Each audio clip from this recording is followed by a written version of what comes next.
Here the question is, let the function f r to r and g r to r be defined.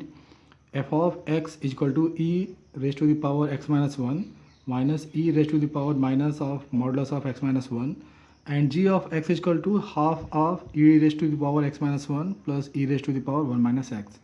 Then the area of the region in the first quadrant bounded by the curves y is equal to f of x, y is equal to g of x and x equal to 0 is. तो यहाँ पे A B C D option दिया हुआ है, तो इसको combined form अगर समझें तो ये this is 2 plus minus root 3 plus half of e plus minus 1 by e. ठीक है, तो यहाँ पे हमारे पास एक एरिया क्वेश्चन है, जो कि क्वेश्चन देखने से लग रहा है कि इंटीग्रेशन इन्वॉल्व होगा इसमें. तो एरिया क्वेश्चन को आइडेंटिफाई करने से पहले हमें क्या चाहिए, कर्व का ग्राफ किस तरह से है, वो रीजन क्या है. बहुत सारे रीजन जब तक आइडेंटिफाई नहीं कर पाएंगे हम, तब तक एरिया के बारे में कुछ कह पाना हमारे लिए मुश्किल होगा. तो एरिया का रीजन क्या है, पहला चीज़ तो ये एफ एक्स, बाउंडेशन कौन दे रहा है, एफ दे रहा है, जी दे रहा है, और उसके साथ साथ क्या दिया हुआ है, एक्स इक्वल टू 0. तो एक्स इक्वल टू 0 मतलब क्या हो गया, this is the y axis. ठीक है, ओके. तो ये तो हो गया रीजन बाउंडेड, तीन ही कर्व की बात हो रही है. तो एक एफ एक्स जी एक्स. तो पहले हम एफ एक्स और जी एक्स को समझते हैं क्या है. तो एफ एक्स और जी एक्स को अगर थोड़ा ध्यान से देखें तो both are function of x लिखा हुआ है, लेकिन ये एक्स माइनस 1 इसको कह सकते हैं जैसे फंक्शन ऑफ एक्स माइनस 1, ये भी जो है फंक्शन ऑफ एक्स माइनस 1 है. ठीक है, तो अगर हम एफ एक्स को लिखें तो f x is equal to this is the different function लेते हैं, f one of x minus 1 लिख सकते हैं इसको, और जी ऑफ एक्स को लिख सकते हैं this is g one of x minus 1. ठीक है, तो बात आती है कि एफ वन क्या मैं सोच रहा हूँ, तो एफ वन है दिस इज एक्स माइनस 1 की जगह पे आप टिप एक्स पुट कर लीजिए, एक्स माइनस 1 यहाँ पे एक्स पुट कर लीजिए, तो एफ वन ऑफ एक्स है यहाँ पे दिस इज, अगर हम e to the power x minus e to the power minus mod x की बात कर रहे हैं, और यहाँ पे जी ऑफ एक्स क्या है, this is g one of x half of this is e to the power x plus e to the power minus x.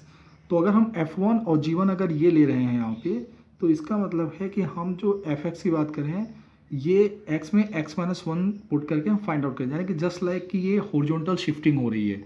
तो इस कर्व को हॉरिजॉन्टली शिफ्ट करके हम ये इसको फाइंड आउट कर सकते हैं. तो यहाँ पे f x equal to f one of x minus 1 है. इसका मतलब है कि हमें क्या करना है, इस ग्राफ के बारे में हम क्या कर सकते हैं, किधर शिफ्ट होगा, लेफ्ट शिफ्ट होगा कि राइट में शिफ्ट होगा. तो कैसा है, इस एक्स माइनस 1 है यहाँ पे, इसका मतलब है कि इस ग्राफ को जिस कोऑर्डिनेट सिस्टम के रिस्पेक्ट में है, इस ग्राफ को हमें 1 unit to the right shift करना पड़ेगा, या तो इस ग्राफ को फिक्स रखते हुए वाई एक्सिस पे क्या करना पड़ेगा, 1 unit to the left shift करना पड़ेगा. तो यही सेम चीज़ यहाँ पे है. ठीक है, तो हम इस थोड़ा सा कॉम्प्लिकेटेड एक्सप्रेशन को करने के बजाय हम इन दो फंक्शन के ग्राफ पे कंसंट्रेट करेंगे. ठीक है, और उसके बाद हॉरिजॉन्टल शिफ्टिंग से हम again f of x g of x को फाइंड आउट कर सकते हैं. ठीक है, तो पहले ध्यान देते हैं यहाँ पे F1 के बारे में. तो F1 हमारे पास मॉडलेस यहाँ पे लगा हुआ है, तो मॉडलेस को ब्रेकआउट करते हैं, ओपन करते हैं इसको.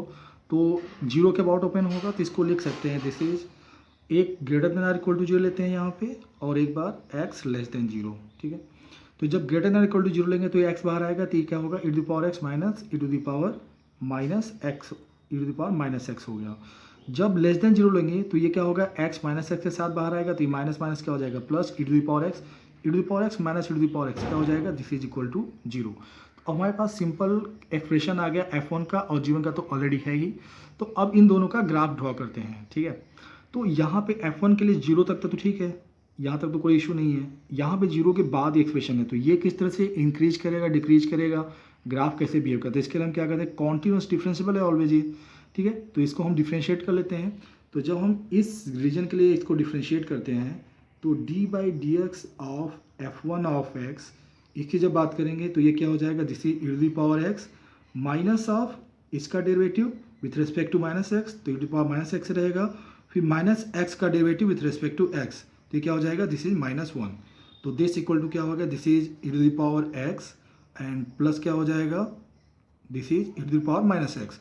तो ये क्या हो गया, ऑलवेज ग्रेटर देन 0.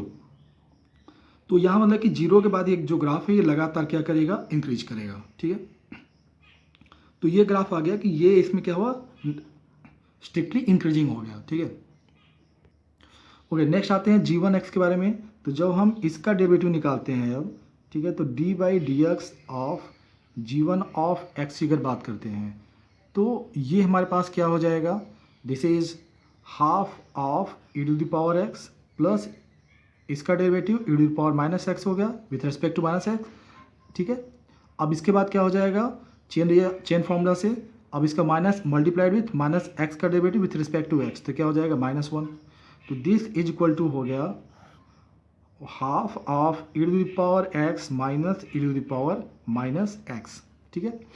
ओके, अब हमें क्या करते हैं, अगर हम x को अगर हम greater than or equal to 0 की बात करते हैं, ठीक है, तो यहाँ पे बात क्या हो जाएगी, x ग्रेट ये अब इंक्रीजिंग है डिक्रीजिंग है, तो आप इसको इक्वल टू 0 कर लीजिए। इसको आप जब 0 इक्वेट करेंगे तो क्या आ जाएगा, this implies e to the power 2x equal to 1, ठीक है।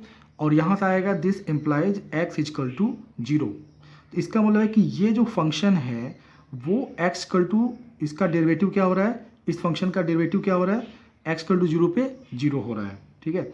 अब यहाँ पे मिनिमा है कि मैक्सिमा, अगर हम 0 प्लस जाएंगे तो ये तो कम होगा 1 से, और ये क्या होगा 1 से ज़्यादा होगा, तो इसका मतलब है कि ये क्या हो जाएगा पॉजिटिव। अगर हम 0 के प्लस में जाते हैं तो इधर क्या हो रहा है, इंक्रीज कर रहा है, और 0 के लेफ्ट में क्या हो रहा है, g1x क्या कर रहा है, डिक्रीज कर रहा है, ठीक है।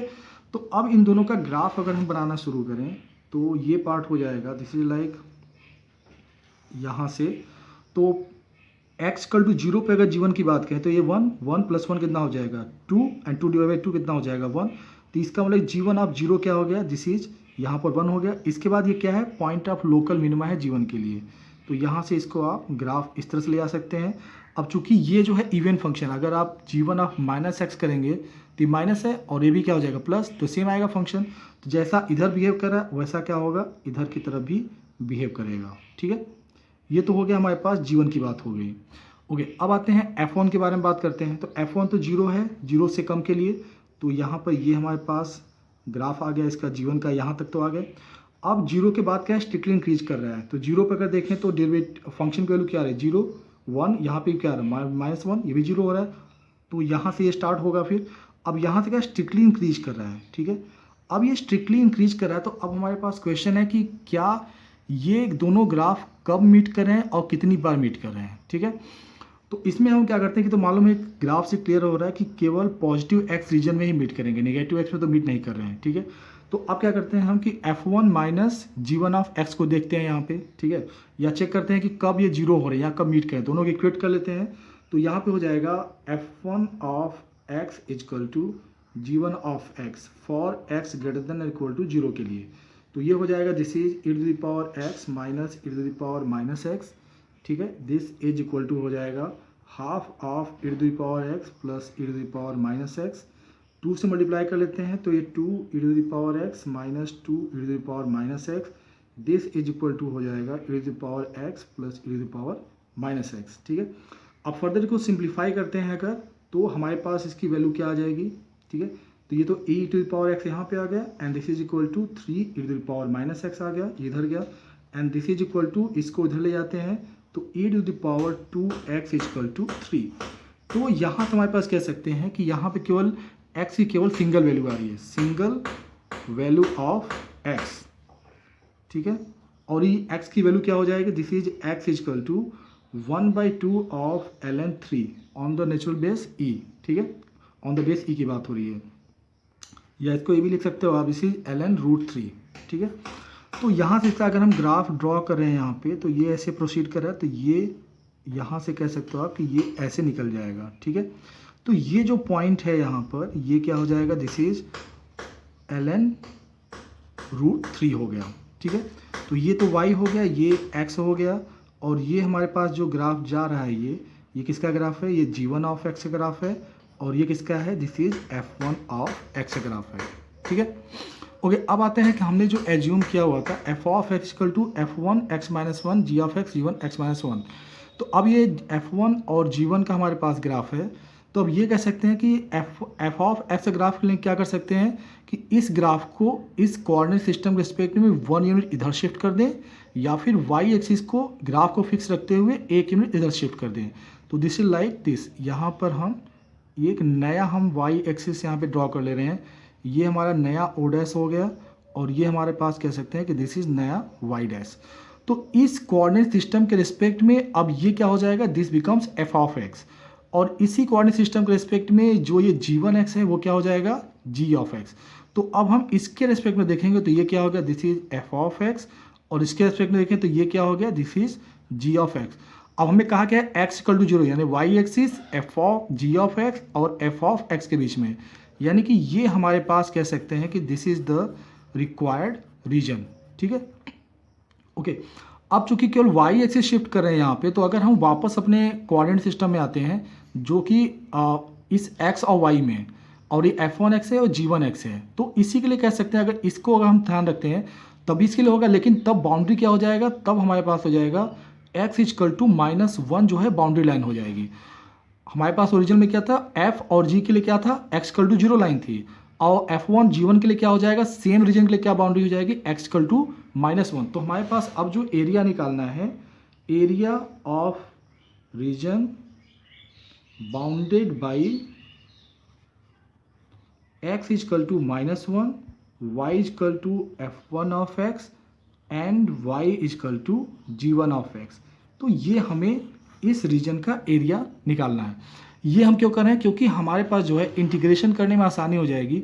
अब जो यहाँ पे ये एक्सप्रेशन दिया हुआ है, ये सॉल्व करने इंटीग्रेशन में थोड़ी मुश्किल की x-1 है, लेकिन अगर हम उसकी जगह पे अगर हम ये f1 और अगर हम g1 को लेते हैं, यानी कि इस एक्सप्रेशन को लेते हैं, तो हमारे पास इंटीग्रेशन करने में क्या होगी, बहुत ही सहूलियत है। इसलिए ये वाला और ये वाला अगर लेते हैं, ठीक है।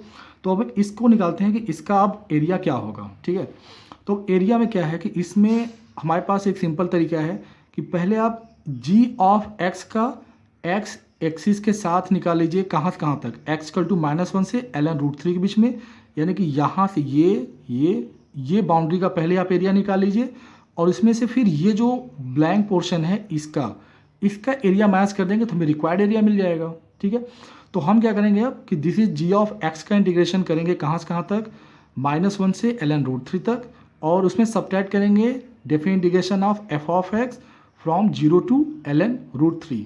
ठीक है, अब इंटीग्रेशन हमें डायरेक्टली एरिया देगा क्योंकि पूरा का पूरा ग्राफ जो है एक्स एक्सिस के ऊपर ही है। ठीक है, अगर नीचे होता तो अलग से ध्यान देना पड़ता है, लेकिन पूरा ग्राफ ऊपर ही है, इसलिए हमें कोई इसमें परेशानी है। डेफिनेट इंटीग्रेशन क्या देगा, हमें एरिया देगा। तो अब हम निकालते हैं, इस एरिया को निकालते हैं अब। So now the area is equal to, तो पहले बड़े वाले का रीजन निकाल लेते हैं। This is the g of x dx, और ये कहाँ से कहाँ तक जाएगा, दिस गोज टू -1 से, ये -1 होगा, और कहाँ तक जाएगा, ln√3 तक जाएगा। एंड इसमें से सब्ट्रैक्ट करेंगे हम इस वाले एरिया को, तो ये पार्ट है हमारे पास कहाँ से, 0 से ln√3 तक, 0 से ln√3, और ये क्या हो जाएगा, this is f of x and dx। तो अब g ऑफ x का एक्सप्रेशन लिख लेते हैं, तो दिस इज -1 से ln√3 हो गया, this is half of e⁻x plus e⁻−x dx, plus यहाँ से दिस इज 0 से ln√3, एंड दिस इज दिखना है हमारे पास, this is e⁻x minus e⁻−x, and this is dx। ठीक है, तो इसका इंडेफिनिट इंटीग्रेशन हो जाएगा इस पार्ट का, this is half of e⁻x plus की जगह यहाँ पे माइनस ऑफ e⁻−x आ जाएगा, और इसका -1 से ln√3 हो गया, प्लस इसका indefinite integration e⁻x plus e⁻−x। तो हम यहाँ पे कौन सा फंडामेंटल थ्योरम ऑफ कैलकुलस इस्तेमाल कर रहे हैं, 0 से लेकर के दिस इज ln√3।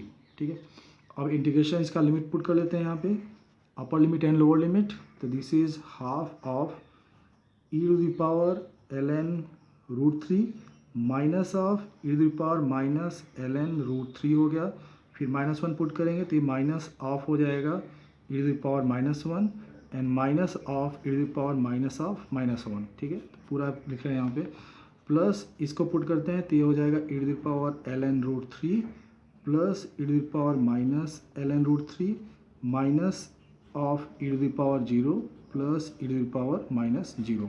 ठीक है, तो ये पार्ट हो गया। इसको फर्दर सिंप्लीफाई करते हैं अब, तो ये हो जाएगा 1/2।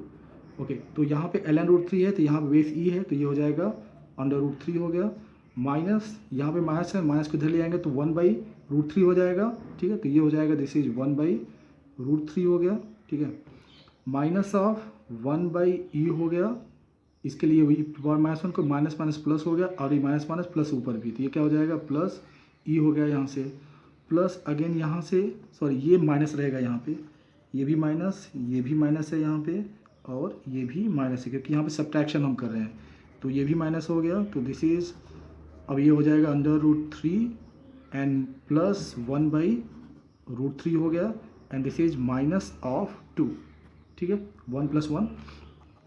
ओके, अब इसको फर्दर लेंगे तो ये हो जाएगा दिस इज, इसको हम सेपरेट आउट कर लें तो 1/2 times of e minus 1/e हो गया पहला पार्ट, यहाँ से माइनस माइनस +2 हो गया, जिसको +2 लिख लेते हैं यहाँ पे। अब इसके बाद इस पार्ट में आते हैं, इसको √3 वाले को, तो प्लस √3 से मल्टीप्लिकेशन कितना हो जाएगा 3 - 1 कितना हो जाएगा 2, तो ये हो गया 1/2 इंटू 2/√3 हो गया, यहाँ से कितना हो जाएगा √3 × 3 √3 कितना 3 + 1 कितना हो जाएगा 4/√3, तो -4/√3 हो गया, 2 से 2 यहाँ पे कैंसिल हो गया, तो ये पार्ट कितना आ जाएगा दिस इज -3/√3 इक्वल टू कितना आ गया -√3, ठीक है, तो ये पार्ट हो गया, इसको लिखेंगे तो this is 2 - √3 plus half of e⁻1/e, so this is the answer. अब इसका मतलब है कि हमारे पास जो ऑप्शन है उसमें से कौन सा सही है, 2 - √3 प्लस हाफ e⁻1, तो this is the correct answer. So here is the end of solution.